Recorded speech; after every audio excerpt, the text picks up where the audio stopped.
விமான சேவையை மார்ச் 7 வரை இடைநிறுத்துவதாக எமிரேட்ஸ் விமான நிறுவனம் அறிவித்துள்ளது. மத்திய கிழக்கில் நிலவும் அசாதாரண சூழ்நிலை காரணமாக வளைகுடா நாடுகள் முழுவதும் விமான பயண சேவையானது கடுமையாக பாதித்துள்ளது.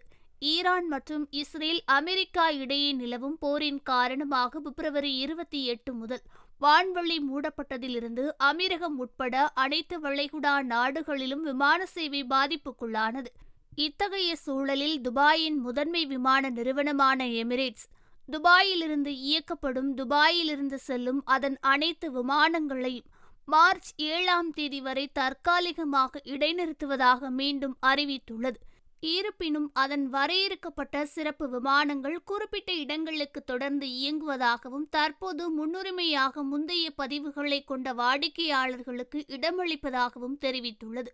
மேலும் துபாய் வழியாக பயணிக்கும் வாடிக்கையாளரின் இணைப்பு விமானம் இயக்கப்பட்டால் மட்டுமே அவர்கள் சிறப்பு விமானங்களில் பயணம் செய்ய ஏற்றுக்கொள்ளப்படுவார்கள் என்று எமிரேட்ஸ் விமான நிறுவனம் கூறியுள்ளது. இதேபோன்று ஷார்ஜாவை தலைமையிடமாக கொண்டு இயங்கும் ஏர் அரேபியா விமான நிறுவனம் மார்ச் 9 மதியம் 3 மணி வரை தற்காலிகமாக விமான சேவைகள் நிறுத்தப்படும் என கூறியுள்ளது. அதாவது மார்ச் 9 வரை அமீரகத்திற்கு உள்வரும் மற்றும் வெளிசெல்லும் விமானங்கள் தற்காலிகமாக நிறுத்தப்படும் என கூறியுள்ளது.